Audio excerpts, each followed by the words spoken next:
Hey guys, I'm Rachel, and in today's tutorial, I'll show you how to create a 3D triangle illusion using the Color Therapy app. This is a fun illusion that you can create using pretty much any medium. In this tutorial, I'll use the pencil tool, but feel free to use any other mediums as well. Okay, so to start off, I'm just using the regular white drawing paper in the app. And I'm also going to use a reference from the internet. So if you just type in 3D triangle illusion, you'll find something like this, and you can use that as a reference. So just start off with choosing a basic black, and then open up the manual mode and select pencil. So what you want to do is first sketch out the shape of the triangle. So let the opacity be at about 50% and the sides around 15%. First, you want to draw an equilateral triangle. So try to make it as equal on all sides as possible. Now you're going to extend the lines downward and outward from the sides equally as well. So I'm just going from the top right here and just extending the line a little bit, and then the same with the bottom down here. It's really helpful if you have a very straight line. It just looks better that way. So just keep working until you get a straight line, and then we'll continue building out the shape from there. So I'm just going to bring this line straight parallel with that first one, and this one as well, just straight across. So just continue sketching until you get all the sides equal in length. And then this line here is going to be parallel with the other side of the triangle. So make sure all the lines are parallel.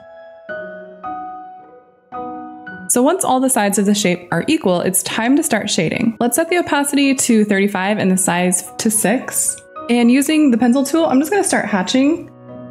So this leg of the shape is going to be dark, this leg is going to be a medium tone, and then this one will be really light or white. And I'm just using the hatching technique for this area since I'm using the pencil tool.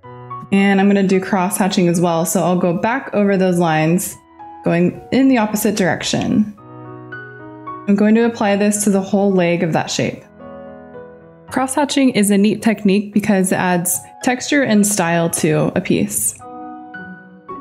Using those same settings, we'll also apply it to this leg of the shape. Now let's raise the opacity to 50% and then just continue to add in dark areas into that lower leg there. And you want it to be a lot darker up in the corner here. Just remember to make it darker than the medium gray tone. I'm also going to make this little ledge here on the lower leg a little bit darker than it is on the bottom half of it, and that'll add even more dimension. You also want to darken this area right here, this little corner, and then to really darken those darks, just raise the opacity to 80% and then just touch in those corners for an even darker shadows and just bring it down the leg. So that's pretty much it. Now you just want to clean up all the lines, and that's it for the simple mind-bending illusion. For a bigger challenge, try linking two triangles together. If you'd like to see more tutorials like this, don't forget to subscribe to the Color Therapy YouTube channel so you don't miss any new tutorial videos. Thanks for watching our tutorial. You can get the Color Therapy app for free on the App Store.